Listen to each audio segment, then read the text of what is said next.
Hoy te doy cátedra de la muerte. Tuve que dejar ir a mi mamá, a 2 hermanos míos, uno de 46 años, muerto por un infarto fulminante. Hoy entendí que la muerte es parte de la vida, que no había garantías, que la eternidad era de este lado del sol. Pero entonces uno se llena de preguntas.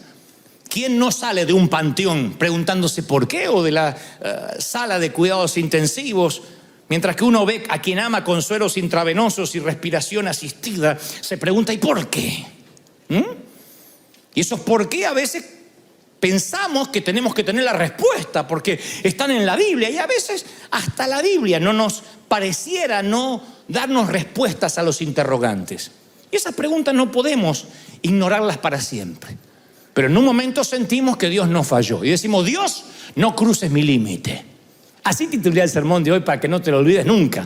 Dios, no cruces mi límite, porque nosotros pensamos que podemos trazar un límite donde le decimos: yo, Señor, te voy a servir. Lo que sí no voy a soportar es que le pase algo a mis hijos. Bueno, yo te voy a servir, pero que el amor de mi vida se quede conmigo. Yo te amo, pero que la suegra viva para siempre en Tijuana y no pueda cruzar. Y no va a pasar eso, pues la va a traer un coyote. Dios, no cruces mi límite. Lo paradójico es que nosotros trazamos una línea o firmamos un contrato unilateral. Decimos: no, es que yo tengo un trato con Dios. Yo he escuchado gente decir: yo tengo un trato con Dios. A mí me gustaría preguntarle a Dios si tiene un trato con Él. Porque pensamos de un modo unilateral donde decimos: bueno, yo firmé que hasta acá es mi límite, Dios no lo puede cruzar. Y un día Dios lo cruza. O Dios decide cruzar todos nuestros límites y nosotros nos quedamos en un mar de dudas. Porque decimos: yo pensé que Dios no me iba a fallar en esto, y técnicamente, escrituralmente, no te falló. Pero este es el tema al que yo quiero llegar. La duda no es necesariamente que somos necios. Yo he escuchado a algunos decir que la duda es lo opuesto a la fe. No, la duda yo creo que es la oportunidad de tener fe. Las dudas son parte, es un aspecto necesario de la travesía, del viaje. Vive lo suficiente y tendrás dudas. Todos tenemos dudas. No hay nadie que se haya casado sin un suspiro de duda. Cuando te dice, especialmente en la enfermedad y en la salud, en la vida o en la muerte, uno dice: hasta la muerte, oh. Hay dudas. La mamá tiene dudas cuando se embaraza. Y va a hacerse la ecografía. Y lo primero que pregunta la mamá ahí: ¿tiene todos los deditos? ¿Tiene todo? ¿Tiene la cara del padre? Sí. No.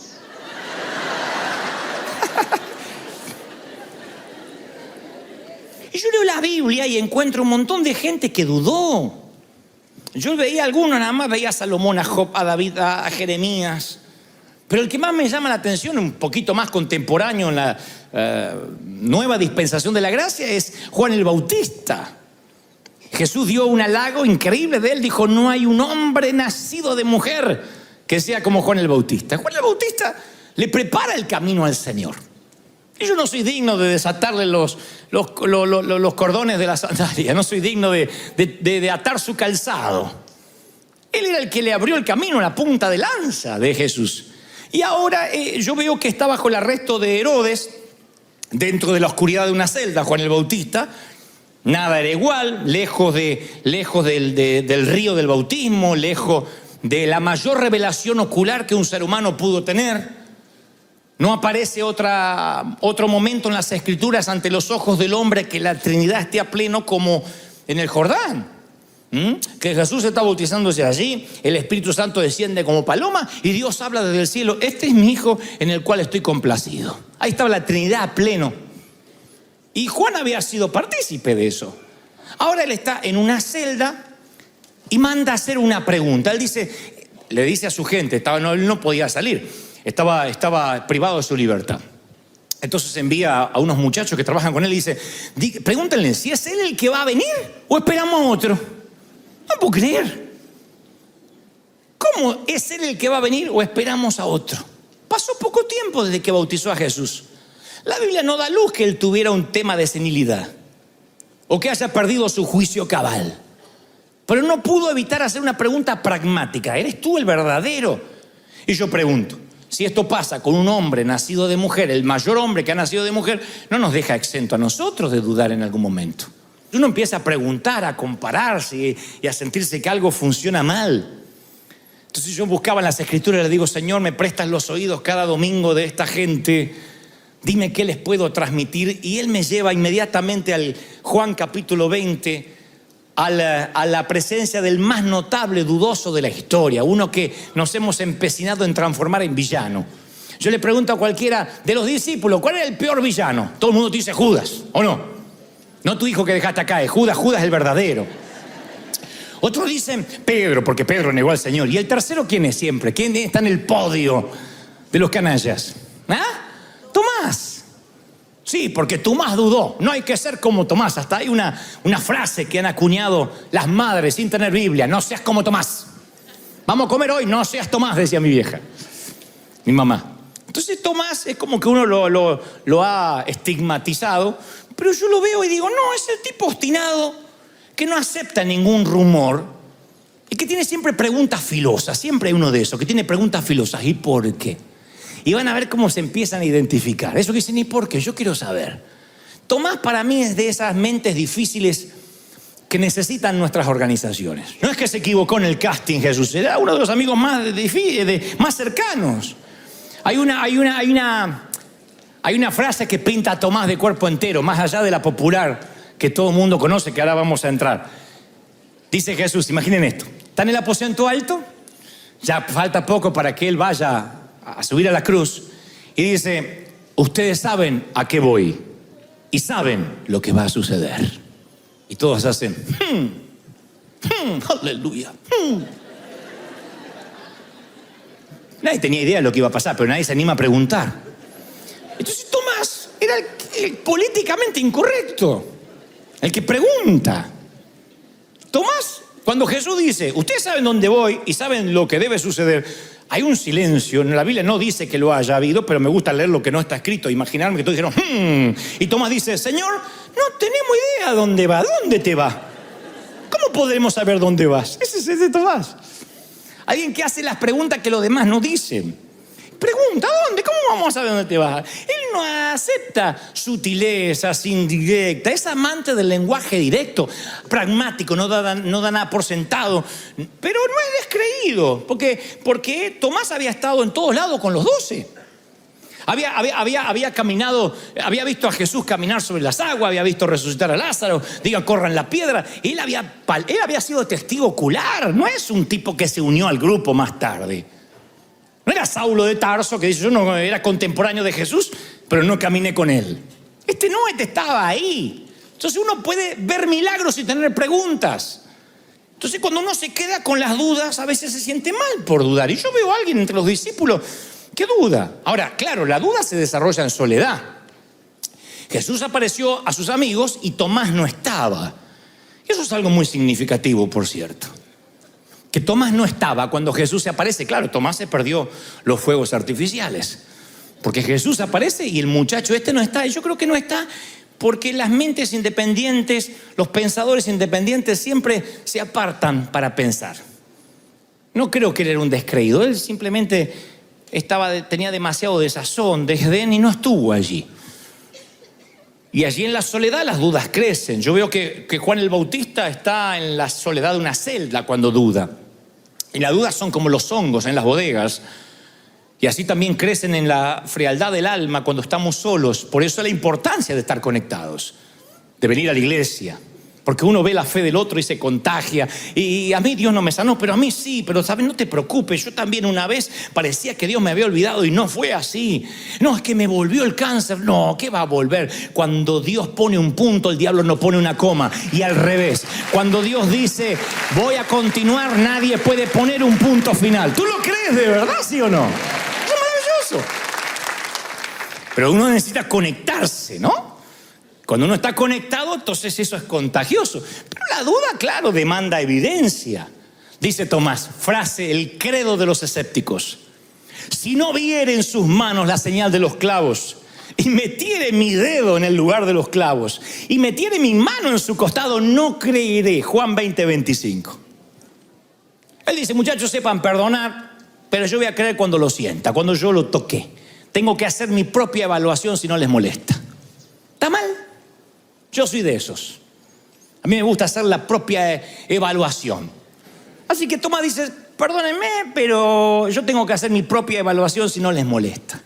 No podemos poner en un papel de villano a Tomás porque quiera validar las noticias. Él nunca descartó los milagros. Él quería comprobar la evidencia personalmente. Yo quiero tocar. Y están los registros de las Escrituras, porque él es un hombre que estaba cerca de Jesús. Él dijo, perdóneme, yo sé quién es. A lo mejor Pedro te pareció verlo. A lo mejor fue una histeria colectiva porque todo el mundo quería verlo y les pareció. Yo quiero tocar. Pero qué tipo que duda. No, es un tipo que tiene mente difícil, que quiere ver. Quiere saber si esto ocurre. Porque la duda te lleva a Cristo. La duda hace que uno siga preguntando. Mismo cuarto, mismo sitio, 8 días después. Dice, 8 días después estaban sus discípulos dentro y con ellos Tomás. Ahora sí está ahí. Lo cual me dice, ¿qué hace que Tomás ahora sí está 8 días después de haber supuestamente dudado? ¿Por qué no se mandó mudar? No, ustedes están locos, el tipo está muerto. No va a resucitar. No, él estaba ahí 8 días después. Y Jesús, estando las puertas cerradas, entra, o sea, traspasa la pared y se pone en medio y le dice, pasa a vosotros, Juan 20:26. Yo pienso, qué significativo que él se quedó entre ellos, porque la duda dice, me quedo e investigo. El descreimiento dice, ustedes sigan acá, yo me voy. No, la duda se queda, él se queda para hacer preguntas y por eso recibe las respuestas. ¿Cuál de todos los discípulos tuvo la memoria táctil de Dios, de Dios hecho hombre? ¿Quién de todos pudo decir, yo lo toqué, yo metí los dedos? El único que había tocado, este es Tomás. Luego le dijo a Tomás, pon aquí tu dedo, mira mis manos, y acerca tu mano y métela en mi costado, no seas incrédulo, sino creyente. Y uno dice, wow, tuvo que tocar para creer. No, Tomás dijo lo que los demás no se animaban. ¿Cómo lo sé? Porque más adelante dice Lucas 24:38, y él les dijo a todos, ¿por qué están turbados y vienen estos pensamientos a vosotros? Miren mis manos, miren mis pies, palpad y ved. Ah, ya no es solo Tomás. Los otros también, nada más que se hacen los espirituales. Palpad y ved, porque un espíritu no tiene carne ni huesos, como veis que yo tengo. Y diciendo esto le mostró las manos y los pies. Palpad y ved, eso es increíble. No, pero yo vi que aquel se sanó, pero tú quieres palpar y ver, vamos.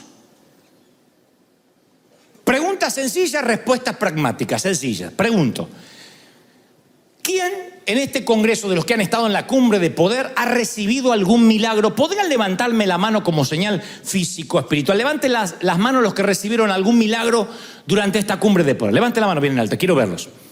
Muchísimos. Ahora, honestos, brutalmente sinceros, quienes no recibieron un milagro y todavía lo están esperando. Bueno, le pregunto a los que recibieron milagro y a los que no, ¿Dios es bueno? Claro, para que él recibió milagro, sí, es buenísimo. ¿Y el que no? Dios es bueno solo cuando el resultado lo es. Cuando alguien se sana de cáncer decimos, Dios es bueno. Y cuando alguien queda con el cáncer dice, no, mire, todavía la metástasis está allí. Dios es bueno. Si Dios nos prospera y nos aumenta el salario, Dios es bueno. Y cuando no, hay enfermedades que se van así, hay otras que no. Dios sigue siendo bueno, Dios sigue estando en el trono. Dios es el día, Dios está en la recesión como en la abundancia. Dios está contigo cuando estás en la lista buscando empleo, en la fila, o cuando sales del supermercado con el carrito repleto de mercadería. Dios es el Dios de los graneros y el Dios de las hambrunas. No siempre, porque a veces decimos, Dios, no pase mi límite. Eso dijo Tomás, no pases mi límite. No hay cosa que yo no voy a tolerar. Y es un trato unilateral. Que decimos, Dios quebrantó, Dios está jugando sucio. Yo una vez le dije, Señor, tú juegas sucio conmigo.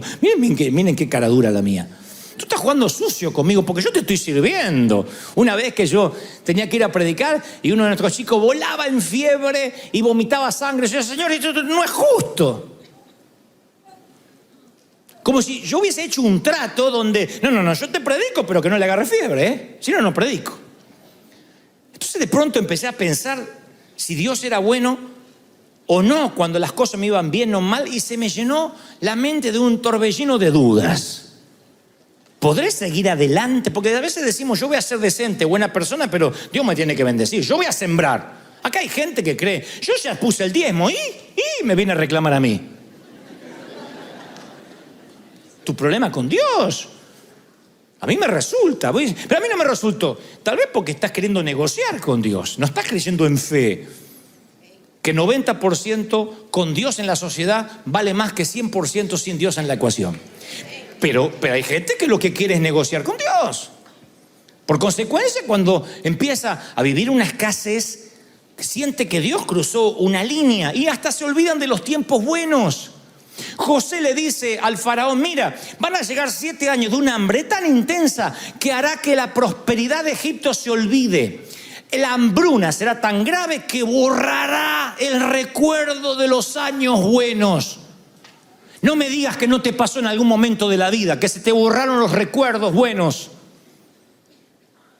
De pronto Dios te saca de un cáncer, después hay una gripa que no se va. Pero ¿qué pasa con Dios? No entiendo. ¿Cómo se te olvidan los años buenos? La mayoría vino con maletas, si es que trajo maletas. La mayoría no teníamos dónde dormir el primer día. Algunos, los más sofisticados, dormían en un colchón inflable. Y ahora no puedes pagar una tarjeta de crédito. Yo no entiendo qué está pasando con Dios. A veces la hambruna no te deja ver los años buenos. Y los años buenos, Él recuerda. Israel te hace ver que la fidelidad de Dios no cambia, es el mismo ayer, hoy y por los siglos. Dios no perdió la confianza en ti. Dios no te deja. ¡Aleluya! Alguien tiene que decir amén. Por eso yo llené de fotografías así mi oficina y yo dije la vez pasada, pueden que piense que sea un orgulloso, pero a mí me ayuda a pensar, mira acá, yo tenía 22 años y no tenía dónde caerme muerto y Dios solventó el estadio. Mira, acá Dios volvió a confiar en mí, mira la cara que tenía, cómo la gente me iba a escuchar. Y sin embargo Dios confió en mí. Eso es lo que me alienta a volver a confiar, a seguir confiando en Dios y no en una planilla de Excel. Eso es lo que hace que un contador no determine mi visión, que los gastos fijos no determinen mi visión. Dios es el mismo ayer, hoy, por los siglos, en México, en Colombia, en Argentina, en los Estados Unidos. Es el mismo. ¡Aleluya! Y no cambia. Y ese Dios no tiene jurisdicción en América Latina. Cruza las fronteras. Porque la jurisdicción divina viene, el paraguas está sobre épocas de abundancia y sobre épocas de escasez. Si no, el apóstol hubiese dicho, yo sé vivir en abundancia, menos mal que ya no vuelve la escasez. Él dice, sé vivir en escasez y en abundancia.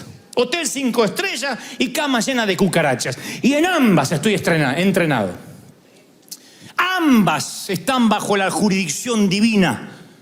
¿No es esa la explicación de Romanos 8:28? Y todas las cosas a los que aman a Dios les ayudan para bien, conforme al propósito que fueron llamados. No dicen algunas cosas, cada cosa, todas las cosas. O sea que a lo mejor el suceso aislado es malo, pero siempre el final redime la historia. En una película el final redime la historia. A menos que sea Romeo y Julieta de Shakespeare, el final, Rocky le pegan toda la película. Y al final dice, no siento la campana. Y la última trompada voltea al ruso. Y uno se alegra porque el final redime la historia. Los sucesos aislados son el collar de una vida común. Como dije la vez pasada, las fotos en Instagram son fotos con filtro. Es una boda salpicada con una graduación. Pero eso no es la vida normal. La vida normal son días un poquito más grises. Y esos días grises componen la vida. Y uno va viviendo, logrando que la muerte te encuentre vivo. Y mientras que uno va haciendo camino al andar, como dijo el profeta Joan Manuel Serrat, mientras que uno va abriéndose camino, uno va descubriendo de que hay días malos, días buenos. Ese es el pronóstico. Dios se maneja por temporadas. Pero al final todo se redime. Cuando uno toma un café, no está diciendo qué rico grano molido, o qué rico es el sobre, o el agua tibia. Uno dice la combinación de los elementos hacen un buen café, la cooperación colectiva. Y eso es en la vida diaria. Por eso uno tiene que ser honesto con sus dudas. Porque cuando uno las dudas las guarda. No tengo que dudar, me dijo el apóstol que tengo que confesar, me dijo el pastor que tengo que estar en fe. Uno guarda la duda en un cajón, y eso es nocivo, tóxico. Y pienso que las dudas, cuando uno no las abre, lleva a tu vida espiritual a una bancarrota. Uno no puede glorificar a Dios. Pero una duda honesta nos lleva a declaraciones honestas. Mete la mano, Tomás, toca. ¿Y saben lo que dice Tomás? Toca y dice: ¡ay, Señor y Dios mío! Esa es la exclamación de Tomás. ¡Señor y Dios mío! Yo no me puedo dejar de emocionar, porque no hay mejor cosa que la declaración de un testigo hostil en una corte. De aquel mente difícil que dice: Señor mío, yo lo vi. Está maravillosa la duda porque te lleva a una exclamación, principalmente si te cuesta creer. Mi papá no creía ni en la luz eléctrica, durísimo, duro. Y yo recuerdo que papá no creía ni en el diablo, ni en Dios, ni en los brujos, nada antes de conocer a Cristo. Entonces cuando mi mamá se sana de cáncer, cuando mi papá ve la sanidad, mi papá era un tipo que tenía que tocar para creer. Si Dios no sanaba a mi mamá, yo no estoy hablándole a ustedes hoy. Él no es que venía a la cumbre de poder a recibir la unción. Él tuvo que ver a mi mamá que estaba preparando el ataúd y de pronto estábamos haciendo un asado celebrando que estaba sana. Ahí fue cuando él empezó a casa por casa en todo el barrio, de la mano mía, a llamar a los vecinos: venga, que vamos a celebrar que mi señora la sanó Dios. Yo soy católica. Sí, creo que nosotros también, no sé, pero venga, mi papá no entendía nada. Yo lo único que sé es que era ciego y ahora veo. Entonces la declaración de un testigo hostil es fascinante. A mí me encanta cuando una mente difícil dice: wow, yo sentí a Dios acá. Yo sentí a Dios acá. Eso es maravilloso y eso es lo que dice Tomás. ¡Ay, Señor y Dios mío! Miren, imagínense que la esposa de Sebastian Bach, Beethoven, Tchaikovsky, uno de estos grandes intérpretes de la música que componían obras maestras de 200 páginas. Imagínense que deja una página ahí, se le cae una página de las 200 páginas de la obra maestra. Se le cae una al lado de la cocina de la mujer que está limpiando o haciendo algo. Mira, le dice al marido: esto no es música, qué mal compositor. Porque ella ve un fragmento de disonancia, ve un compás en tono menor, dice: esto no es música, cada vez estás peor, viejo, ¿Y él cómo le explica que son 200 páginas? Pero ella agarró un pedacito nada más. Y nosotros a veces señalamos un tono menor, nuestro hijo enfermo, unas muletas, una silla de ruedas, la hambruna, el divorcio, y decimos: esto no tiene sentido. Señor, esto no tiene sentido, esto no es música. Y nunca vemos las 200 páginas, vemos un pedacito, una mirilla en la puerta. ¿Qué sabemos de la vida? ¿Dónde estabas tú, Job, cuando yo hice el mundo? ¿Dónde estabas?, le dice Dios de manera irónica. Cuando yo ponía los océanos en sus cauces, nivelaba las montañas y creaba al hombre, ¿estabas tú? Digo, porque a lo mejor estaba ahí y no te consulté. A mí me ponen en las redes sociales: debería predicar más de la tribulación. Le digo: bueno, la próxima vez te pregunto a vos. Perdóname, estaba pidiéndole al Espíritu Santo revelación. Sabiendo que tengo tu celular, te pregunto qué tengo que predicar. ¿Dónde estabas cuando yo pagaba el precio? ¿Dónde estabas cuando yo oraba para decirme ahora lo que tengo que predicar? Y si las respuestas a nuestras dudas requiriese más megabytes de los que nosotros tenemos en la mente, porque esta leve tribulación momentánea produce un cada vez más excelente y eterno peso de gloria, dijo Pablo a Corinto. Yo te invito a vivir un día de sueños, una isla paradisíaca, con el hombre de tu vida, si eres soltera. Musculoso, cerebral, argentino. Bueno, está bien, no tan perfecto, de otro país. No, porque si no dice: me la puso muy alta la vara. Bueno, obviémoslo de argentino. Un tipo común, buen mozo, huérfano, y estás con él.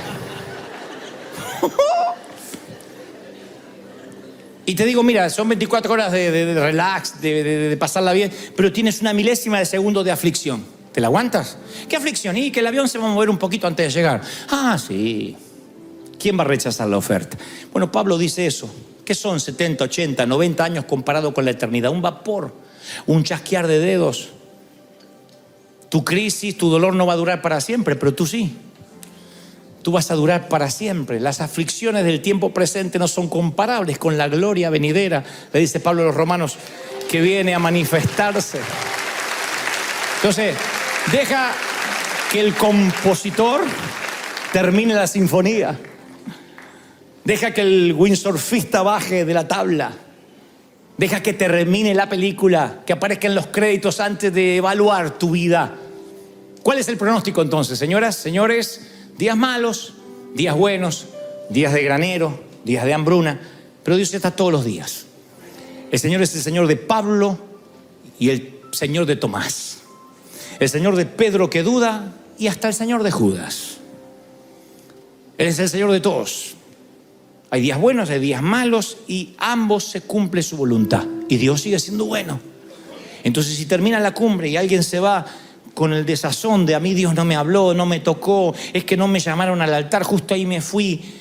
Dios es tu Dios, es el Dios de Tostomás, de las mentes difíciles.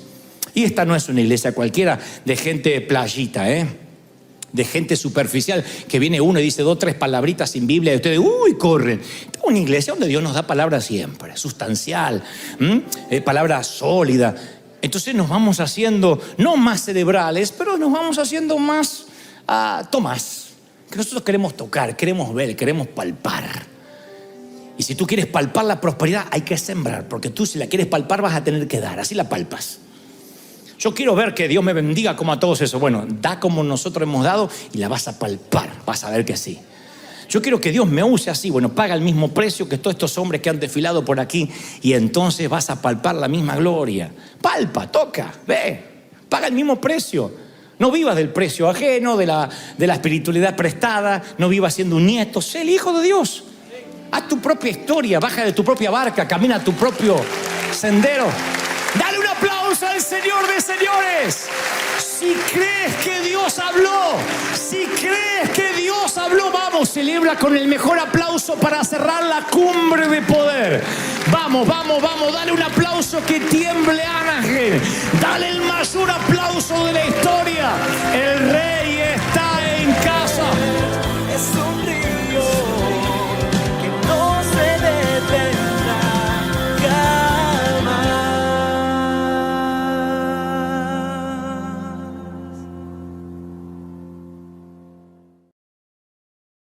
Así que ayer, cuando le pedí al Señor que me dijera qué palabra tenía para su pueblo, Él me llevó al hombre más sabio que hubo sobre la tierra, exceptuando a Jesús, que era Dios hecho hombre. Me llevó al hombre que supo pedir lo que había que pedir, la sabiduría. Estoy hablando de Salomón. Y Salomón, la Biblia describe que además que haya sido el hombre más sabio que haya vivido jamás, que una vez él vio algo que lo asombró, vio sabiduría que a él lo asombró. Y esto me sorprendió, porque ver a Salomón asombrado por sabiduría es ver a Messi asombrado cómo juega el Chicharito. No sé si entendieron la metáfora. Y bueno, soy argentino, ¿qué querían que diga? Chicharito asombrado por Messi. Así que yo digo, Salomón asombrado por la sabiduría. Y claro, convengamos que Salomón tenía acceso a los mayores pensadores, a los filósofos más profundos, a los artesanos que el mundo jamás conoció. Él se sentaba con reyes, con reinas, con magnates. Él tenía acceso a las mentes del mundo, a los pensadores, a los que dirigían la nación de manera cerebral, a un comité de que podías tranquilamente aconsejarlo, dirigir sus decisiones. Sin embargo, él se sorprende por la sabiduría de un hombre común. Y el episodio está semi-escondido en Eclesiastés 9:13. Por lo menos yo lo encontré ahora, lo había pasado por alto muchas veces. Dice Salomón: también vi en este mundo, no es una metáfora, no es una parábola, él dice que lo vio, un notable caso de sabiduría. Había una ciudad pequeña, con pocos habitantes, contra la cual se dirigió un rey poderoso que la sitió, o sea, la rodeó. y construyó a su alrededor una impresionante maquinaria de asalto. En esa ciudad había un hombre pobre pero sabio.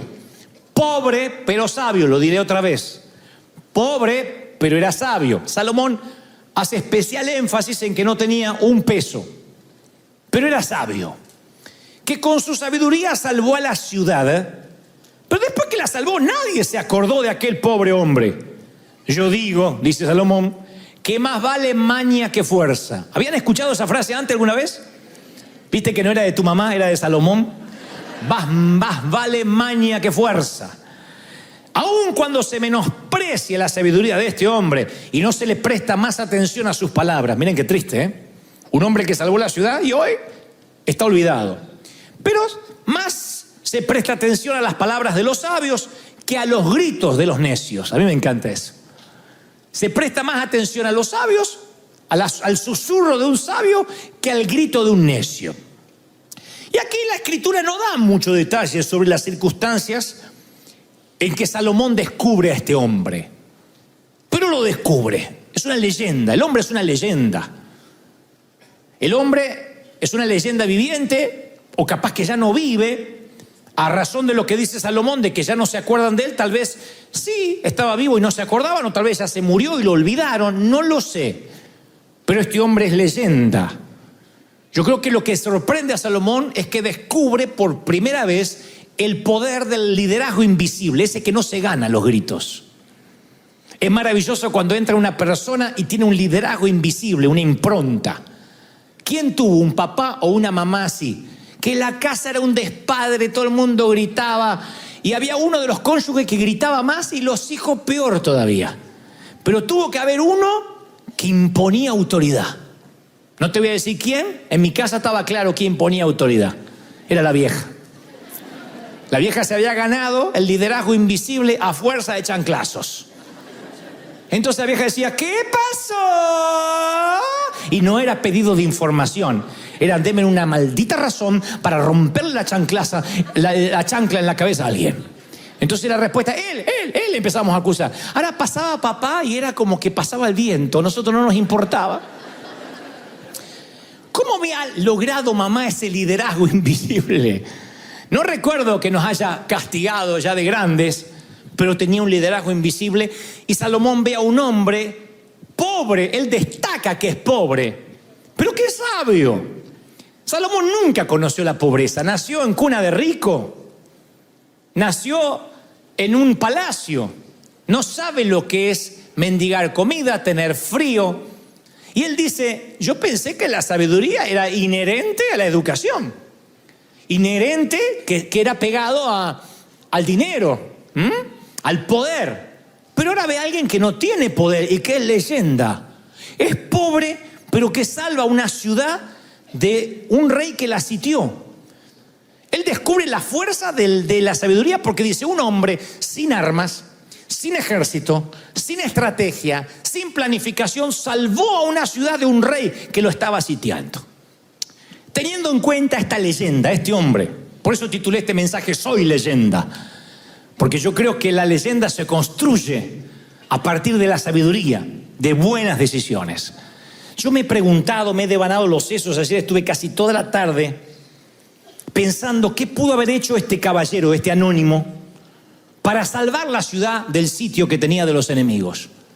Salomón no da luz, no dice qué pasó, pero cómo pudo haber arengado él al pueblo sin armas, siendo pobre, para que el rey los liberara, para que retirara sus tropas y dejara la ciudad libre. Por lo menos así lo testimonia Salomón en Eclesiastés.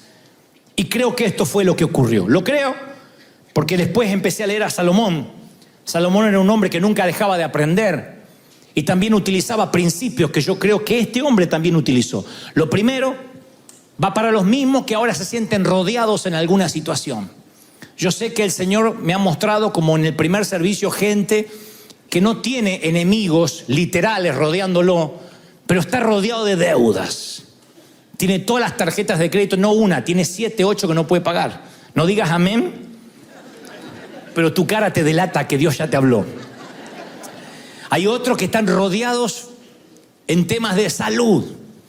Y dice, no solo ahora yo estoy enfermo, sino que cayó mi hija y ahora se contagió el otro con el virus.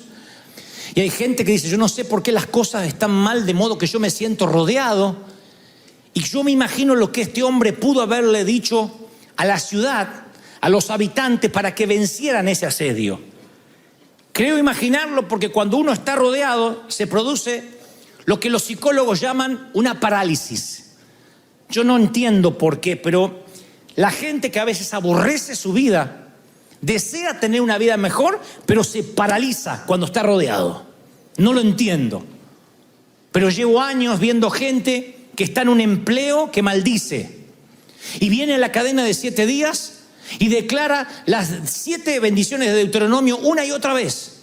Que voy a hacer cabeza y no voy a hacer cola, que voy a estar por encima y no voy a estar por debajo, y lo creo, y levanta la herramienta y se va y vuelve al mismo lugar donde no le pagan bien, donde no es feliz, donde lo maltratan, y espera la otra cadena para volver a traer la herramienta. Señor Jesús, ahora te lo pido. Y pasa otro año y sigue en el mismo lugar. Y yo le pregunto, ¿y cuándo vas a salir? Y me dice, estoy paralizado, tengo miedo a quedarme sin nada. Hay otros que están atrapados en una pareja disfuncional, en una pareja donde uno saca la peor versión del otro. Nosotros no somos una iglesia pro divorcio, pero hay parejas que irremediablemente están rotas en cuanto a compatibilidad, en cuanto a espiritualidad. Y por alguna razón ambos están sufriendo y no toman la decisión, están paralizados.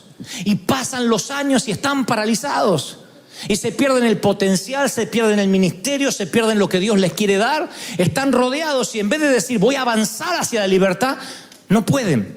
Y si salen de Egipto, no se pueden sacar a Egipto de adentro. Y hay gente que se acostumbra a una vida miserable en la casa.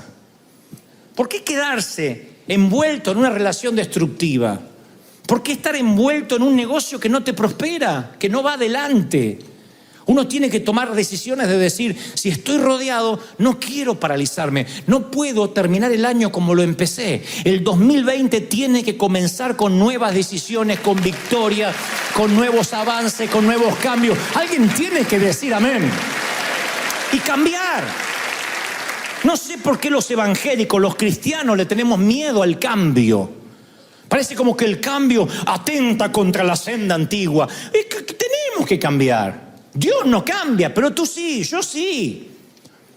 Hay formas de vestir que yo no entiendo, hay canciones, música cristiana que yo no la entiendo, y no soy un viejo pacato. Tengo 30 y tanto, y hay de ministerio, y no. Para mí, alguien que predica con pantalones rotos es símbolo de pobreza. Y yo no puedo predicar, eso es pobreza. No, a mí no me gusta, tiene que ver con mi cultura, tiene que ver con mi formación. A veces los temas culturales son los que nos separan y nos peleamos por temas que son meramente culturales. Y esas cosas nos empiezan a separar de un modo tal que nos enojamos, nos ofendemos porque eso no es de Dios. Y hay cosas que tenemos que cambiar. Y si no podemos cambiar es que no las vamos a entender. La sabiduría es conocer tus limitaciones. Esto yo no lo entiendo, pero se ve que alguien más lo entiende. Yo me subo a un avión y no sé cómo funciona el avión. Nunca me preocupé en saber cómo eso vuela. Siempre digo, no puede ser que esto esté en el aire. No lo entiendo, pero me subo y funciona. No entiendo el microwave, no entiendo el microondas. Hasta el día de hoy no entiendo el microondas. Ustedes dirán, ay, qué cavernícola, no lo entiendo. No entiendo cómo eso frío calienta, yo no sé. Sin embargo, funciona. Y hay cosas que yo no sé cómo están ahí, pero funcionan. Y tengo que saber cuáles son mis limitaciones. Eso es sabiduría. Saber todo lo que todavía me falta saber. Y que algunas las voy a aprender y otras no. Algunas las voy a entender y otras no. Así que creo que el consejo de este hombre pobre, sabio, bien pudo haber sido: muchachos, no se paralicen, cambien. Avanza. Dile al que está al lado, avanza, hay que cambiar. Vamos, tienes que cambiar. Al que está a la derecha y a la izquierda, pega un sacudón, cambia, avanza. ¿Qué otro consejo le pudo haber dado? Y yo creo que un consejo pudo haber sido: muchachos, está bien, hay que avanzar, pero no pueden ganar la batalla contra este rey sin entrenar, sin disciplina. Muchos están enamorados del sonido de la victoria, pero no quieren la disciplina. el entrenamiento duro, el trabajo duro. Yo siento que esa sabiduría no es algo que todo el mundo quiere. Queremos tener una compañía, pero que Dios nos la regale en una imposición de mano en una cadena de 7 días. No, hay que trabajar duro. Vas a tener problemas de empresario, te van a hacer demandas. Un empleado te va a hacer problemas porque no le pagas lo suficiente. O sea, tú eres empleado, vas a tener problemas de empleado. ¿Quieres ser jefe? Tendrás a tener problemas de jefe. Uno tiene que trabajar duro, tener la corteza, cuidar el corazón tierno y tener piel de rinoceronte, tener disciplina. Salomón dice, si el hacha pierde su filo y no se vuelve a afilar, hay que golpear con más fuerza. El éxito radica en la acción sabia y bien ejecutada. Salomón dice, el novato lo que hace es pegar al árbol y no se da cuenta que el hacha se desafiló. Y siente que el árbol extrañamente toma más fuerza. Hay gente haciendo lo mismo por años y no se da cuenta que no afiló su hacha, la calidad del filo. Y golpea, y golpea, y golpea, y nada cambia en la vida. ¿Por qué nada cambia? Porque no refinó quién es él, no afiló su carácter. Entonces uno puede golpear y golpear y golpear. Y yo digo, ¿cómo no hay una reingeniería? El sabio refina su arte, su oficio, su vida. Hay una búsqueda continua de excelencia. Para el sabio la belleza está en los detalles. Yo veo los detalles que Dios le da a Salomón. Los detalles de las molduras, de cómo tienen que ser los dinteles de la puerta. Entonces me doy cuenta que el hacha no es lo que tienes, sino quién eres. Uno tiene que refilar su estilo. Lo que vas a hacer tienes que practicar más, tener 10.000 horas de vuelos en la disciplina que Dios te haya llamado a hacer. La excelencia es determinante, es inherente a la vida, en todo. Debes casarte con excelencia, tener hijos con excelencia, tener compañías con excelencia, ser empleado de excelencia, ujier de excelencia, músico de excelencia. Porque el mundo pide y reclama excelencia. Políticos de excelencia, artistas de excelencia, pastores de excelencia. No podemos pararnos aquí y decir 2, 3 cositas. Bueno, Dios pondrá palabras en mi boca, porque yo creía eso, que Dios venía, ¡pum!, y te daba las palabras. Pero después me di cuenta que el Espíritu Santo toma del depósito que hay en ti. Si no lees, si no te preparas, si no te capacitas, si no cambias la dialéctica, vas a ser un tipo que repite todo y cansa. Y entonces siempre vas a estar limitado a un sector, a un grupo de gente. Entonces la excelencia no es una opción. Muchachos, si te copias en los exámenes, tarde o temprano eso se va a notar cuando hagas lo que dices que vas a hacer. Si tratas de buscar el atajo en la vida, tarde o temprano eso se va a notar. La excelencia es parte de cómo se construye la sabiduría. La excelencia es afilar el hacha, detenerte en la vida y decir, a ver, ¿qué vida yo quiero tener? ¿Hacia dónde voy? ¿Qué quiero construir de mi vida? Y lo digo de verdad. A mí no me queda mucha vida por delante. Me acabo de dar cuenta hace un par de años. Cuando tenía 20, yo cualquier árbol que había, y pegaba a este árbol, y pegaba al otro, y pegaba al otro, a ver qué sale. Ahora me doy cuenta que tengo que redireccionar mis fuerzas, mi energía. ¿Qué vida quieres tener? ¿Quién se anima a decirme la edad? ¿Vos tenés 68? No tenés 68. Tenés los que te quedan. Esos se fueron. Mal, bien vividos, no los tenés más. Cuando uno cumple un año y dice, ¡ay, un año más! No, es un año menos que te queda de vida. Es que hay que celebrar los cumple menos. Yo pensaba, ¡ay, ya tengo 50! No, ¿cómo voy a contar lo vivido? Tengo que contar lo que me falta por vivir, que es lo que me queda, eso es lo que tengo. En mi haber tengo los que me quedan. Y casualmente no sé cuántos me quedan, y tú tampoco. Ojalá fuéramos como los yogures que tenemos la fecha de vencimiento acá, pero no la tenemos. Fíjate cuando venzo. Algunas mujeres se cambiarían la fecha de vencimiento. Pero no sabemos. Entonces uno tiene que con sabiduría empezar a pensar que la vida es más corta de lo que habíamos sugerido, de lo que habíamos soñado. Y que esto nosotros no lo vamos a poder batallar o avanzar o lograr si no escogemos qué batallas vamos a pelear. Yo pienso que este hombre sabio le dijo, a ver, no estén paralizados, avancen. Y ahora excelencia, entrenen. Y después miren bien cuál va a ser la estrategia. ¿Qué batalla vas a pelear? La sabiduría se construye con elecciones. Te lo dije hoy, elegir bien. Ese es el camino del sabio. Así se construye la leyenda. No subas al cuadrilátero para cualquier pelea. En el boxeo profesional suele irle mal a muchos, porque cuando ya tienen el cinturón, se suben al cuadrilátero ante el contrincante equivocado. Siempre hay uno que desafía al campeón y este uno tiene sangre de poder, tiene sangre de ganar y no respeta la leyenda y lo hace sentir viejo y acabado y el hombre perdió el cinturón.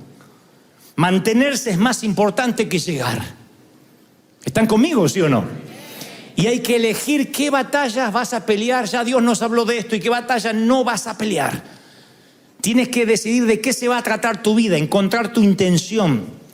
Y no importa lo que se te cruza en el camino, nunca desviarte de tu intención, el poder del enfoque.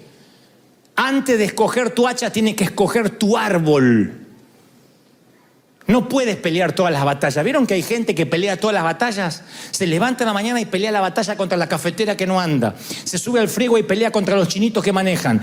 Llega a la casa y pelea y llega al trabajo y se pelea con el jefe. Llega a la casa y se pelea con el perro, todo. Y no da más y no da más. Todas las batallas son de él o de ella. Hay cosas que las tienes que dejar pasar. Tú tienes que ni siquiera entrar en guerra con batallas que no debes pelear. ¿Alguien está entendiendo lo que trato de decir, sí o no? Es el principio de la sabiduría. Los dolores de cabeza que yo me hubiese ahorrado. Pero me metí en guerras que no me tenía que haber metido. En defenderme cuando no me tenía que haber defendido. Me callé cuando tenía que haber hablado. Y dije, ¿por qué me metí en tantos líos? Y el Señor me ha dicho, porque no era sabio. La sabiduría se adquiere tomando decisiones. No todas las peleas son tuyas. ¿Cuál es tu árbol? Esa es la gran decisión en la vida. Porque no hay peor cosa que estar echando un árbol que no es el tuyo y te empiezas a cansar y no logras nada. La manera de saber cuál es tu árbol, tu asignación en la vida, es mirarte al espejo y decir, a ver, ¿yo nací para hacer esto? Porque hay gente que dice, yo soy maestro y se le duerme en todo. Yo pregunto, ¿la gente aprende cuando tú enseñas? Yo soy motivador y no puede motivar ni a la suegra. A todo el mundo lo desmotiva. Una vez uno me dijo, yo soy motivador. Parecía una babosa caminando. Y yo digo, ¿quién motiva? Ni la muerte te quiere llevar porque no se motiva. Entonces uno tiene que mirarse al espejo y decir, a ver, estoy en déficit, soy bueno en esto. Segundo, estoy preparado para hacer esto. Porque algunos tienen el talento natural, pero no pagan el precio de desarrollar las habilidades, no tienen disciplina. Algunos dicen, yo siento de ser neurocirujano, siento. A mí no me toca la cabeza hasta que no me muestra el diploma. ¿Quién siente de ser algo y no se prepara? Muchos cristianos. Yo sentí de cantar, ¿te preparaste alguna vez? Yo sentí de predicar, ¿estudiaste alguna vez? No podemos alegar que Dios usa burros y piedras cuando Él es el Dios también de la excelencia. Que Dios use un burro o una piedra es una vergüenza para los que debemos prepararnos, capacitarnos, trabajar. En lo que sea, el 2020 te tiene que encontrar con excelencia. Yo no digo que no la tengas, pero nunca es suficiente. Nunca decimos ya lo logramos, siempre hay más. Dios tiene más excelencia. Afila tu hacha e encuentra tu árbol. Alguien tiene que decir amén, aleluya. Tal vez es el árbol correcto, pero es el momento equivocado. Tal vez este árbol es el tuyo, pero antes te corresponde la instrucción. Y tú estás ahí queriendo que se caiga y tienes que prepararte. A mí me ha pasado que gente me dice, yo siento de ser pastor, porque veía que yo predicaba y dijo, yo también puedo predicar y puedo conseguirme un par de músicos. Y se quiso ahorrar la instrucción, se quiso ahorrar el discipulado. Y empiezan y después fracasan. Pero fracasan porque quieren rápido, eligen su árbol y a lo mejor es el árbol. Tienen el llamado, pero no es el tiempo. Y entonces con inmadurez salen a hacer cosas que no están preparados para hacer. Y el Señor dice, tú tienes que prepararte con excelencia. Algunos no quieren pasar los 40 años de desierto, pero los tienes que pasar. Sean los de Moisés o los de Israel, los tienes que pasar. Los días de cisterna, José, tienen que ocurrir. Eso procesan el carácter. Eso te cambian. Yo tengo vergüenza de verme hace, 10 años atrás. Porque era un muchacho petulante, porque al día de hoy también tengo defectos, pero menos que antes. Y cuando me veo como era hace unos años atrás, digo, ¿cuánto me faltaba? ¿Cuánto temple? ¿Y cómo se genera el temple? En la sobriedad. ¿Cómo uno se para y dice, esto dice Jehová? ¿Cómo? Afilando el hacha. ¿Cómo se afila el hacha? Dios tratando con tu carácter, trabajando en la excelencia. ¿Eres músico? Sé excelente. ¿Te gusta escribir? Sé excelente. No diga, bueno, Dios me va a poner palabra y a mí los dedos se me mueven solos. No, sé excelente, che. Porque la excelencia es algo que Dios respalda, Dios le encanta. Cuando Dios ve algo que se hace con excelencia, yo te aseguro, la bendición viene mucho más rápido, mucho más fluido. Dios te bendice, Dios te apoya, Dios te empuja. ¿Alguien lo cree? Dígame amén. Otros empuñan el hacha porque tienen impacto en los demás. Y yo sé, me consta de que hay gente que tiene terror de hablar en público, pero empuña su hacha porque la gente dice, ay, cuando tú hablas yo soy bendecido. Y así empiezan. Bueno, es tu árbol, sigue pegando. Pero no estés con el árbol equivocado, no pelees batallas que no tienes que pelear. Mi querido, yo no sé cuáles fueron los consejos del hombre pobre pero sabio, pero creo imaginarme que bien pudieron haber sido estos tres. No estés paralizado aunque estés rodeado. Avanza, no te quedes ahí. Haz lo imposible para ser libre. Determina ser libre. Sé excelente en todo lo que hagas. Elige qué batallas pelear y elige qué batallas nunca jamás pelear en la vida. Creo que estos bien pudieron haber sido los consejos que liberaron a la ciudad. No sé si fueron esos, pero a mí me ayudaron. Son principios que me ayudaron. Y este hombre fue leyenda. Salomón dice que el principio de la sabiduría es el temor del Señor. Todo aquello que tengas miedo controla tu vida. Tienes miedo a las alturas, te mantienes en zonas bajas. Tienes miedo a las multitudes, te mantienes solo. A excepto que tengas temor solo de Dios, y entonces Dios tiene el control. Si Dios tiene el control, no le temes a más nada. Pero la sabiduría nos tiene que enseñar a decir, estamos en el mes de diciembre, primer día de diciembre. Yo no quiero vivir como estaba viviendo, yo quiero tomar decisiones nuevas, distintas. Yo quiero que el año que viene Dios me encuentre haciendo cosas que no hice antes. Le digo, Señor, yo sé que hay cosas que todavía ya no voy a poder aprender, pero yo soy un niño, un aprendiz, que si me sigues enseñando y yo me animo, yo quiero que Dios me lleve a dimensiones nuevas. ¿Cuántos quieren cosas nuevas para su vida? Nuevas. ¿Cuántos tienen hambre de algo nuevo, de vivir una vida nueva? ¿No quieres pedirle vida nueva al Señor? Nueva en todas las cosas. Yo me harté de las cosas viejas. Yo quiero que Dios me bendiga. Yo quiero que Dios abra puertas. Yo pienso que cuando uno busca la sabiduría también viene hacia ti. Eso es maravilloso, ¿no? La sabiduría viene hacia ti. Y son perlas. La sabiduría son pequeñas perlas. No es, me tengo que poner a estudiar un libro de física cuántica. No. Son perlas para la vida. ¿Por qué no te propones decir, Señor, en el último mes de este año y en el 2020 voy a leer un capítulo de Proverbios todos los días? Ya con eso tienes la sabiduría del hombre más sabio que jamás existió escrito ahí. Y a veces estamos leyendo cualquier bobería de cualquier psicólogo. Te enseña cómo tomar decisiones, con quién debes asociarte. Tiene unas frases extraordinarias que creemos que le han dicho nuestras madres, nuestros padres y que vienen de Salomón. Es mejor un mendrugo en paz. ¿Conocen esa frase? Un mendrugo en paz que un banquete con una mujer rencillosa. Después dice, estoy parafraseando, antes de tomar cualquier decisión, mira bien con quién te asocias. No sea que te drene. Yo digo siempre que te vampirice. No sea que te quite la energía de lo que querías hacer. Todo está en la Biblia. Ni siquiera hay que pedir interpretaciones del Espíritu Santo. Todo está en la palabra de Dios. Y ahí el Señor nos dice, yo quiero que aprendas sabiduría. Yo quiero que esa sabiduría que está disponible te la lleves este mes que se está terminando. ¿Quieren sabiduría de verdad? ¿Quieren ser sabios? Me dice hoy uno de los pastores: pastor, yo quiero ser sabio. Le digo: bueno, vení que te oro. No, no, eso no funciona. Hay que trabajar, hay que esforzarse, hay que disciplinarse. Y yo voy a orar para que River sea una iglesia de gente sabia, que tome buenas decisiones, que haga las cosas bien, que cuando el mundo nos vea nos tome como modelo. Ya nos está tomando como modelo. De todo el continente está diciendo cómo hacen, cómo siembran, cómo dan. Y yo quiero decir, es iglesia sabia, una iglesia que toma buenas decisiones, una iglesia que, aunque no tenía nada, la sabiduría los llevó a las riquezas, a generar empleos, a bendecir. ¡Aleluya! ¿Cuántos lo creen? Díganme amén. Vamos, ponte de pie rápido.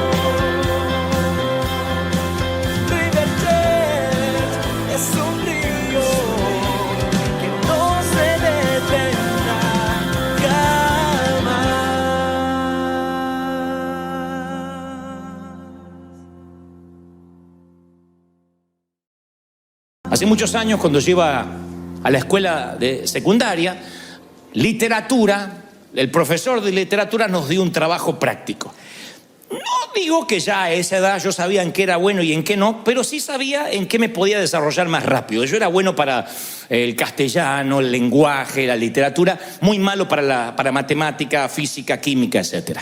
Así que cuando el profesor de literatura dice: vamos a hacer un trabajo práctico, una tesis, donde les voy a dar el nombre de un libro y ustedes van a tener que hacer un trabajo práctico, un resumen del libro de mínimo 8 carillas, 8 páginas. Yo dije, bueno, es mi momento, porque además quien presentaba ese trabajo práctico ganaba el 50% de la nota, de la calificación. Entonces dije, bueno, ya tengo ganado sí o sí el 50% de la nota.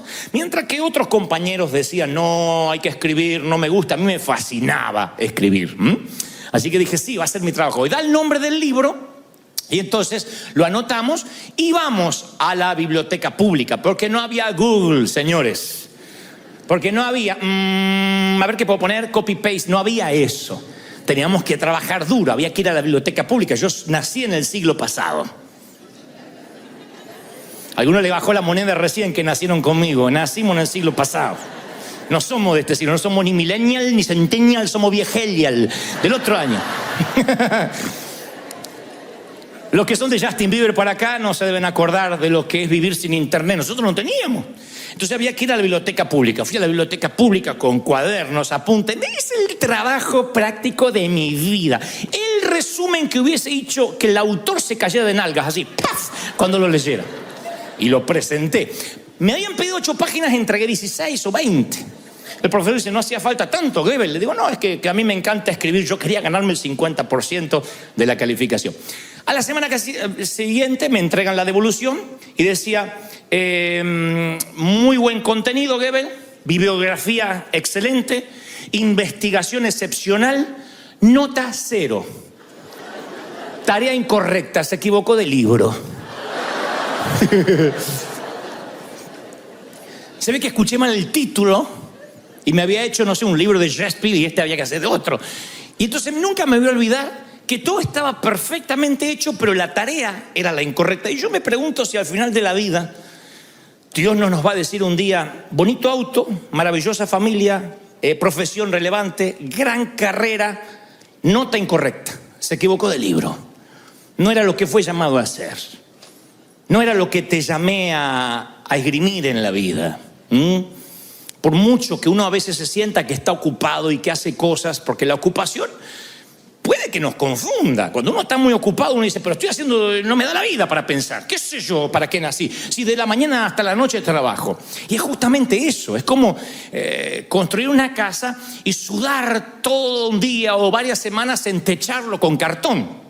Y sudas y clavas, viene una lluvia y se te desploma el techo. Porque el trabajo es correcto, pero los materiales son los incorrectos. En este caso yo había hecho un trabajo práctico excepcional, nada más que me equivoqué de libro. Y yo creo que uno pierde la identidad cuando en la vida uno hace cosas incorrectas. Y nos puede pasar a todos, que en un momento nos desviamos de aquello que queríamos hacer. Yo digo que es como poner la escalera en la pared equivocada. Estás subiendo, pero cuando llegas a la cima te das cuenta que no era lo que querías encontrar porque estás en la pared equivocada. No creerán cuánta gente tiene la profesión equivocada, la pareja equivocada, la familia equívoca, el país que no debió haber venido o no debió haber ido, no sé. Pero sé gente que trabaja, se esfuerza, me consta, suda, pero son como los que están en una bicicleta fija, que pedalean, pero nunca van a ninguna parte, porque es una bicicleta de gimnasio. Para un gimnasio está bien, porque al cabo quemas grasas, pero para la vida es patético. Estar todos los días levantándose, haciéndote una taza de café, montándote en el freeway, yendo a trabajar para regresar y darte cuenta que apoyaste la escalera en la pared equivocada, que te digan tarea incorrecta, se equivocó de libro. Es techar, insisto, la casa con cartón. Por eso cuando yo escribí ayer este mensaje, digo, tiene que ver algo que como identidad nos sane la estima. Y cuando sana la identidad, por consecuencia, sabe para qué nació, para qué fue formado desde el vientre de la mamá. Pero uno pierde la identidad, insisto, cuando olvida el propósito. Una iglesia, un pastor de una iglesia amiga allá en la Patagonia, en Argentina, puso unos carteles del lado interior de su templo, que cuando la gente se va a su casa, al finalizar el servicio lo lee y dice: usted está por entrar a un campo misionero, prepárese. O sea que cuando se va a la casa, la gente recuerda para qué venía a la iglesia, porque hasta podemos olvidar para qué venimos a la iglesia. ¿Cuándo es que uno pierde el propósito? ¿Cuándo es que lo sagrado se vuelve común? ¿Cuándo es el momento que en la vida nos olvidamos para qué vivimos? ¿Puede alguien olvidarse que es papá? Sí. ¿Puede alguien olvidarse que es cónyuge? Sí. Se nos puede olvidar que tenemos padres. Tú dices, bueno, pero esos padres que tengo dejan mucho que desear. ¡Los tienes! Y algún día, como digo siempre, vas a arrepentirte de no haber besado una mejilla tibia y en lugar de tener que besar una frente fría en un ataúd. Pero la vida va pasando más rápido de lo que pensamos. E insisto, al no tener una segunda chance, uno descubre que no tiene propósito o que perdió el sentido por el cual había nacido. Entonces yo buscaba un título para este mensaje, decía, no sé qué título ponerle, y de pronto me acordé de una palabra que a mí me parece formidable. Si esa palabra es inherente a la iglesia, a tu vida, a tu profesión, a lo que haces, una palabra que se usa mucho generalmente para hablar de los galanes o para hablar de las muchachas bonitas, y es la palabra irresistible. ¿Se acuerdan lo que es irresistible? Tu marido hace 55 años, ¿te acordás? Irresistible, yo lo busqué en el diccionario de la Real Academia Española y dice: alguien o algo, puede ser algo o alguien atractivo, magnético, persuasivo. Alguien irresistible es cuando no puede ser rechazado. Es como un banquete donde dice, wow, esto me da una atracción fuerte, tengo que comer. Estás a dieta rigurosa y entras a esos hoteles donde te ponen plato libre. ¿Qué dices? Y bueno, Satanás, y te vas a pecar, ¿o no? Y dices que estaba irresistible, si yo no la veo la comida no me tiento. Cuando alguien dice, este tipo está dando todo, esta mujer está dando todo, dice, es irresistible. Pero la raíz de ser irresistible es que está seguro de lo que hace, de su identidad. Habrán visto esos programas de talentos donde le hacen la devolución los jueces y dicen, transmitiste. Nos encantó que transmitiste. Y a lo mejor pasa uno que tiene una voz fenomenal, pero no transmite. Lo que lo hace irresistible son esos que hacen y transmite. Uno tiene ganas de matarla a ella con la voz de una gallina sufriendo, pero transmite. Y cuando está segura de sí misma y dice, sí, soy una gallina que sufre, pero lo hace con pasión, transmite más que aquel que a lo mejor tiene una voz de tenor, pero no sabe transmitir, está inseguro, tiene problemas. Lo cierto es que cuando alguien es irresistible, la gente inmediatamente te da favor. Uno necesita esa dosis de atracción, no en el término sensual o sexual, sino en el término de decir, yo a este tipo le compro lo que sea. Yo vendía cosas en Argentina cuando era jovencito para pagarme los estudios, y me acuerdo que nos daban clases de venta y nos decían, no importa tanto el producto, sino quien lo vende. Ahora, este no es un mensaje para hacerse irresistible necesariamente para la gente, ese es el subproducto de la premisa. El producto es hacerte irresistible para el cielo. Es que Dios Yo creo que hay gente que Dios no le puede negar nada, que Dios le da una bendición especial para todas las cosas. Una persona irresistible para el cielo es que sabe cómo pedir, con un corazón humillado, con un corazón que no es petulante. Ese es el corazón de este mensaje. El que puedas hacerte irresistible para Dios, que Dios tengas el favor de Dios en todas las cosas, que lo que toques sea de bendición, que lo que emprendas te vaya bien. Alguien tiene que decir yo quiero eso, ¿sí o no? Que sea así, no solo para la gente, sino para Dios. Entonces yo pensaba así, cuando uno sana la identidad, oíme esto, cuando uno sana la identidad, uno se hace irresistible. Entonces yo me acordaba de 5 principios que los que anotan, me gustaría que se los anoten por ahí o en el celular, no aprovechen para mirar las noticias, sino para anotar. Y anoten estos 5 principios que yo creo que son maravillosos. Los voy a dar prácticos, no es que se van a aburrir, son muy prácticos que yo los aprendí a los golpes. Lo primero, creo que en la vida, para cualquier cosa que vayas a emprender, nunca tienes que dejar de aprender, así seas un máster en tu disciplina. Parece una tontería, yo sé que parece infantil el consejo, pero aprender continuamente es que te llegue conocimiento. Ese conocimiento puede quedar como información en la cabeza, pero puede bajar a tu corazón y transformarte en inspiración. Y cuando uno se inspira, se transforma en acción. Entonces el conocimiento que se transforma en inspiración y que termina siendo acción, hace que tu mente vaya ensanchándose cada vez más. Y una mente, como les digo siempre, que se ensancha, rara vez vuelve a su tamaño original. Cuando uno aprende algo, una disciplina nueva, eso es fascinante, porque uno dice, no lo sé todo. Todos somos ignorantes en algún área, todos. Nadie sabe todo de todo. En algo ignoramos. Y cuando uno se vuelve sabio en su propia opinión, también es un ignorante. Y cuando uno va aprendiendo, uno aprende de todo. Aprende de las cicatrices, aprende de las heridas, de las cosas malas. ¿Saben cuánta gente tuvo matrimonios fallidos? Y eso no es lo peor porque le puede pasar a un montón de gente, sino que no aprendió y repite el patrón y se elige uno peor. No, dejó al otro que era borracho y este toma menos. ¿De verdad? Gente que repite el patrón. Entonces uno puede escribir un diario íntimo de la vida y nunca reflexionar sobre el diario íntimo. Entonces vuelve a tropezar con las mismas piedras. Te pueden estafar una vez porque no tomaste los recaudos. Si te estafan varias veces, el problema no lo tienen los estafadores, sino que tú lo tienes, que te pones un cartel, estáfenme, estáfenme, estáfenme. Algo está ocurriendo. Entonces uno tiene que aprender hasta de las malas cosas que le pasan. ¿Por qué te pasó lo que te pasó? ¿Qué hiciste mal? La autocrítica hace que uno no deje de aprender. Ahí es cuando uno se hace irresistible. A mí me fascina sentarme a los pies de un tipo que te dice, te voy a contar lo que no tienes que hacer. Porque yo una vez lo hice y me fue terriblemente mal. Ese es el hombre irresistible, no el perfecto, el que no aprende los errores. No, pero tú una vez fallaste. No, fue culpa mía, no fue culpa mía.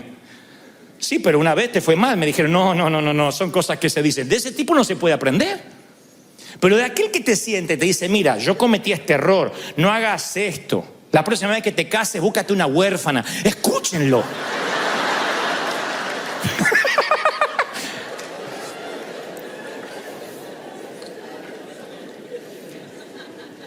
Se aprende de los que se equivocan, se aprenden de los errores.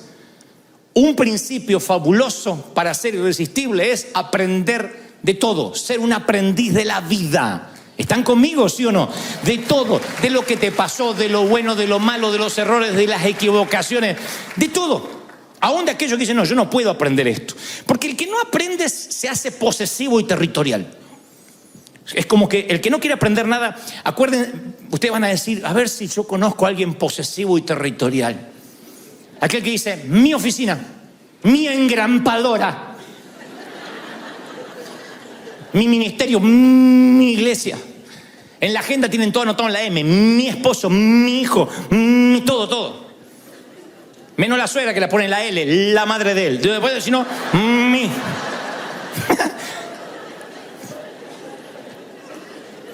Cuando uno se hace posesivo y territorial, cuando no quiere aprender. Pero cuando tú estás dispuesto a aprender, siempre dice, bueno, aquel que a lo mejor lo puede hacer mejor que yo. El otro puede mejorar mi performance. Segundo principio para ser irresistible, lo que están anotando, es ser enfocado en lo que eres bueno. Lo dije al principio. Pero ese es el segundo principio, enfocado exactamente en tu llamado. Yo tenía un profesor que una vez me enseñó algo profundo. Yo le dije, el profesor se llamaba Jorge Pardo. ¿Pardo? Sí, lo dije hoy, ahora se me olvidó. Porque tenía varios profesores, uno de química, otro de física y uno de matemática, y lo odiaba a los tres. Y le dije, ¿sabe qué? Yo no puedo, nunca creo que voy a tener una buena nota en su clase. Y él me dice, Gebel, vamos a suponer que usted tiene que operarse a corazón abierto.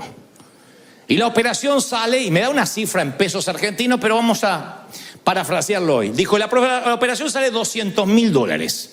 Si usted no se opera, se muere. Pero yo le digo, le voy a dar los $200.000, porque usted no tiene seguro. Así que depende de que alguien se los dé. Yo le digo, Gebel, yo le voy a dar los $200.000, pero usted se saca un 10 en el examen. ¿Usted cree que podría sacarse un 10 sabiendo que de eso dependen $200.000 y salvar su vida? Y sí, más vale, le dije. Muy bien, vaya y sáquese un 10, porque esto es vida o muerte. ¿Qué cambió? Que cuando yo vi que era vida o muerte, entonces sí podía lograrlo. ¿Qué cambiaría en tu vida?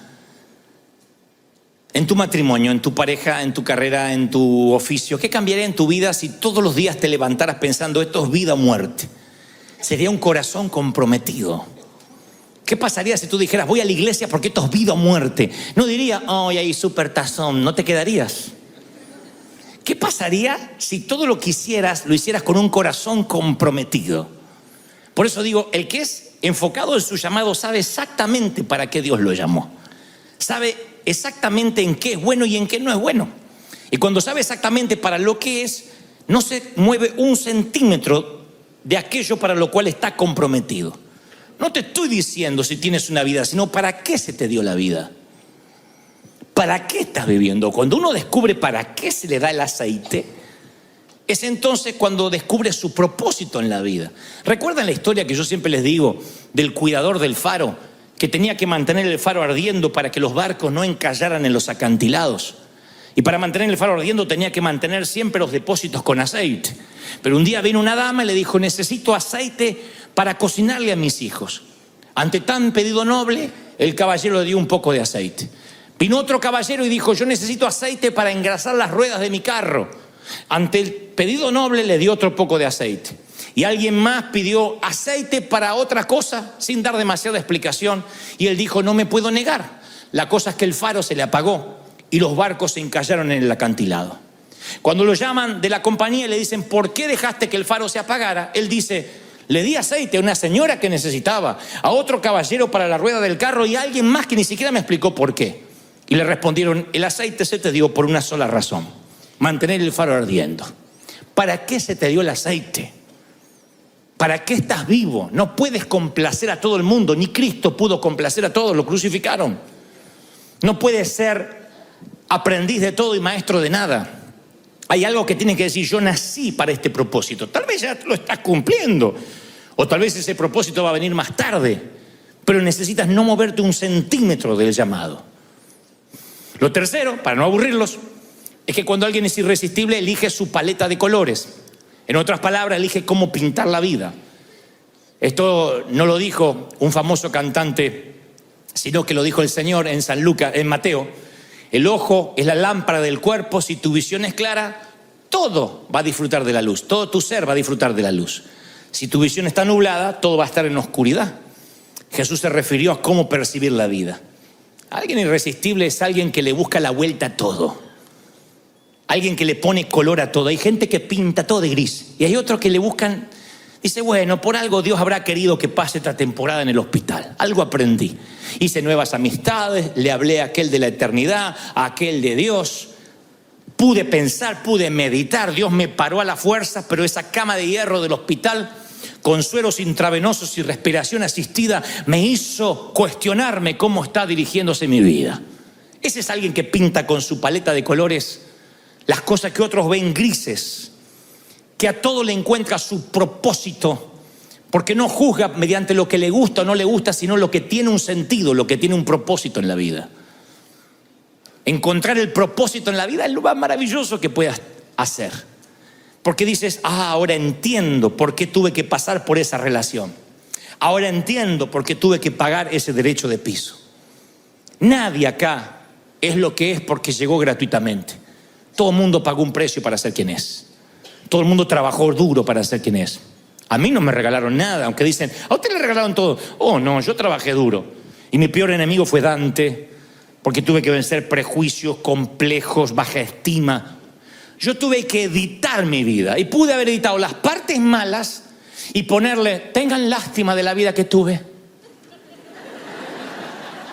O editar las partes buenas. El tema es que cuando iba a ver las partes de mi papá, el alemán, el tipo no me abrazó nunca en la vida porque él fue criado a la antigua, él justificaba que él no abrazaba. Papi, decime algo lindo. Cuando me quedo callado porque estoy feliz, decía el viejo, mira vos. Alegrate que no te hable. Porque si te hablo es que algo no me gustó. Digo, sí, pero traje una buena nota, es lo que le corresponde. Acá no come de arriba. Imagínense qué motivado estaba yo. La vieja, yo siempre hablo de mi mamá, mi mamá. Mi mamá era la mamá de antes. Una vez te hablaba, la segunda vez el chanclazo. Entonces yo tengo que formar mi mundo adulto. ¿Cómo lo formo? No aprendiendo nada. No, que tuve padres así, por eso yo soy así. Es peor, repito el patrón. Imagínense que trato así a mis hijos y así soy porque a mí me criaron así. ¿Cuándo se corta esa maldición genética? Nunca. Bueno, él es así porque el abuelo era así, el bisabuelo. Bueno, alguien tiene que cortar, che. Alguien tiene que decir, no, yo voy a aprender, voy a capitalizar. Y edité las partes buenas. Hice una paleta de colores. Entonces mi papá entra a algún lugar donde yo hablé de él y es un héroe, ahora es el Papa. Dice, qué lindo que hablas de mi hijo. Claro, él no sabe ni qué hablo de él, porque... Dice, la gente me quiere. Le digo, sí, porque las 2 o 3 historias que cuento son maravillosas, las otras están censuradas. ¿Por qué hago eso? ¿Es negación? No, no es negación. Decidí que si la luz de mis ojos están bien, si iluminan bien mis ojos, si veo la vida, la percepción de la vida como una paleta de colores, esa es la vida que voy a tener. Uno no puede vivir quejándose de lo que le pasó, de lo que le tocó, de lo que le toca, de lo que viene. Es necesario que tengas la vida que decidas tener. Ser feliz y ser quien Dios quiere que seas. ¿Sí o no? Bueno, termino. 4. Alguien irresistible sabe que es imperfecto. Alguien que reconoce los errores. Que se ríe de sí mismo. Te voy a contar una historia. No voy a decir quién porque tengo que reservar su identidad, su pedido. Pero hay alguien medianamente famoso o muy famoso, según qué país, que me dice, yo no te soportaba. No te soportaba y alguien me dijo, tienes que verlo, alguien muy cercano a él, tienes que verlo, tienes que escucharlo. Y yo no te soportaba y un día dice, te voy a poner a escuchar. Y era un mensaje donde hablaba de tus dedos torcidos. Yo cuento siempre que por años, como yo me corté estos 2 dedos en la carpintería de mi papá, entonces cuando doy una conferencia de prensa o hay cámaras, yo suelo esconder esta mano. Entonces yo siempre me olvido, agarro el micrófono a la derecha porque soy diestro y digo, cuando la gente me empieza a mirar, por ahí es percepción mía, pero siempre me meto la mano en el bolsillo. Esta mano no hago que se vea mucho porque es la mano más defectuosa. Y digo, gracias a Dios que tenemos 2 manos. Esto lo contaba en un mensaje, en un contexto de ser auténtico, de que uno no tiene que avergonzarse de las heridas. Entonces me dice este caballero, cuando contaste los dedos torcidos, yo dije, este tipo debe creer realmente lo que dice, porque hay que estar muy seguro para reírse de sí mismo y mostrar los dedos en cámara. Dice, debe estar muy seguro de lo que predica, de lo que dice, porque yo veo los tipos como cuidándose la postura siempre, los predicadores, y buscando frases ampulosas, y te veía a ti diciendo, tengo los dedos torcidos. Imagino que debes tener algo que compensa tus dedos torcidos y todos tus defectos. Le digo, claro, el mensaje, lo que yo digo es un mensaje tan irresistible que importa si tienes los dedos torcidos, la cola caída, te faltan senos. ¿Qué te importa? Lo principal es lo que transmites, lo que dices, lo que la gente puede percibir. Y por último, ser irresistible es querer serlo. Querer serlo. Estaba contándote historias de la secundaria que me vinieron todas a la mente esta semana. Estudiaba en un colegio alemán y nos daban electivamente poder elegir, obviamente, entre el arte o jugar fútbol. Las materias, esas materias eran calificables, pero uno tenía que elegir entre el arte o el fútbol. En Argentina eso no es opción, todo el mundo juega al fútbol. En Argentina puedes no saber hacer nada, pero te dan una pelota apenas naces. Así que todo el mundo, fútbol, ni siquiera, ¿para qué pregunta arte si nadie va a querer arte? Y yo quería arte. Porque a mí siempre me gustó dibujar. Pero yo digo, si elijo arte va a quedar feo. Pero yo ni quería fútbol, ni me interesaba. Pero quería a la vez quedar bien con los muchachos. Así que me presenté en el sitio donde íbamos a jugar fútbol, todo el mundo con sus shorts, con sus botines, con sus medias, con su equipo de fútbol. Yo fui en jean y mochila. Y en la mochila tenía el equipo de fútbol por las dudas. Y le digo, entrenador, estoy en una disyuntiva. Y lo dije fuerte para que escucharan los muchachos. Estoy entre el arte y el fútbol. El fútbol no me interesaba. Y entonces dice, mire, Gebel, a mí me pagan para entrenar jugadores de fútbol, no para ayudar a tomar decisiones. La gente que viene acá a jugar ya tomó la decisión de jugar al fútbol. Aquí usted viene no con una mochila y un jean. Usted tiene que venir preparado para jugar. Si no viene preparado para jugar, usted tome la decisión primero y después venga. Porque mientras que usted no decida jugar al fútbol, yo estoy al margen de su vida. ¿Está claro? Ahora, cuando usted venga vestido para jugar fútbol, yo lo voy a entrenar para ser un buen jugador. La decisión se toma fuera de la cancha. Vaya, decida qué quiere hacer en la vida y después venga listo para jugar. Y yo digo exactamente lo mismo para culminar hoy. Yo no puedo entrenar a nadie que venga con jean y mochila. Porque hay gente que viene así a la iglesia. A ver, no sé qué hacer en la vida, convénceme. Y yo no lo voy a convencer. Porque la decisión se toma antes de salir de casa. Yo quiero ser mejor, yo quiero ser irresistible para Dios, yo quiero tener un propósito en la vida, no sé qué Dios me va a decir hoy, pero hoy esa decisión es la que hace el cambio, querer serlo. Yo no puedo transformar a nadie, predicar de un Dios que transforma a alguien que no quiere ser transformado, que no quiere cambiar. Cuando uno toma la decisión de querer cambiar, Dios lo bendice, Dios lo prospera, Dios lo multiplica, las cosas... Alguien tiene que aplaudir más que eso, ¿sí o no? ¡Esa! Y la vida luego llega el momento en que te ves anciano, que te ves con más años, y cuando esos momentos ocurren, uno se empieza a plantear todo, qué hizo, qué no hizo. Y en los lechos de muerte, muy poquitos, como digo siempre, se arrepienten de lo que hicieron. La mayoría se arrepienten de todo lo que no hicieron, de los riesgos que no corrieron, de las veces que no amaron, de las poesías que no escribieron, de las veces que no se tiraron en paracaídas si tenían ganas, de los riesgos de no haber comprado la casa porque no dijeron, por qué no mandé el mail, por qué no renuncié. De todas esas cosas la gente se arrepiente. Y yo quiero que te vayas esta tarde pensando de que tienes una sola vida para que sea irresistible. Encuentra tu propósito, tu destino, búscalo. Sé auténticamente imperfecto. Aprende todos los días. Reconoce que necesitas venir listo para jugar. La vida es prepararse para jugar. Nadie te va a convencer de tener una buena vida. Y luego vive de manera tal que cuando te hayas ido, sepamos que has estado aquí. Que Dios te bendiga, que Dios te guarde, que haga resplandecer su rostro sobre ti. Vamos, póngase en pie, dale el mayor aplauso de la historia al Señor. Dale el mayor aplauso al Señor de señores y al Rey de Reyes. ¡Aleluya!